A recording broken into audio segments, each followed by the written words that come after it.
صباح السعادة، وإن شاء الله اللي جاي أحلى وأجمل مليون مرة. الفيديو ده هيعرفكم أكتر جيل كان سعيد في تاريخ الإنسانية. بجد أكتر جيل سعيد ومحظوظ هو جيل السبعينات والثمانينات اللي أنا بنتمي ليه.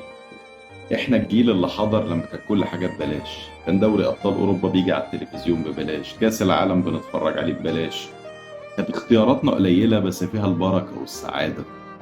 إحنا الجيل اللي حضر التليفون الأرضي العنيف ده، وحضرنا ظهور الموبايل، وحضرنا ظهور السمارت فونز، وحضرنا الاتاري والكمبيوتر الصخر، وحضرنا التكنولوجيا اللي احنا فيها دلوقتي. احنا الجيل اللي حضر الخطيب وحسن شحاتة وفاروق جعفر وشافهم هما بيلعبوا، وحضر ابو تريكة ووائل جمعة وحازم امام، وشاف محمد صلاح كمان.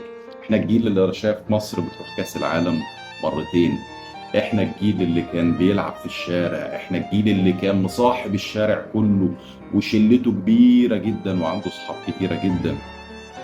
احنا الجيل اللي كانت اختياراته في المدارس واختياراته في الجامعة كلنا بندخل نفس المدارس وكلنا بندخل نفس الجامعات ومفيش فشخرة. احنا الجيل اللي كان لما بيسافر في الصيف بيطلع على المصيف، كان اسمه المصيف، وبتروح يا اسكندرية يا المنتزه، والصايع قوي هو اللي بيروح العجمي وبيروح البارادايس.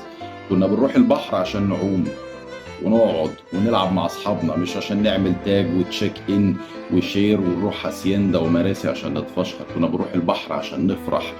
احنا الجيل اللي طفولته وشبابه ما كانش فيه موبايلات راشق عينه فيها ولهيه عن الحياة، مجرد بياخد سيلفيز وكلام فارغ. لا، احنا عشنا الحياة الحقيقية وعشنا العالم الافتراضي.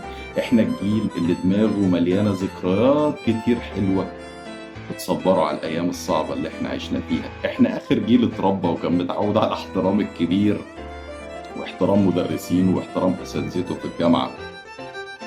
احنا فعلا أسعد جيل في تاريخ البشرية، وفي فترة حياتنا دي شفنا تطورات كتير في كل المجالات وفي كل حاجة. تحية من الجيل السبعينات والثمانينات اللي فعلا يستحق يتقال عليه جيل العظماء، جيل السعداء. صباح السعادة.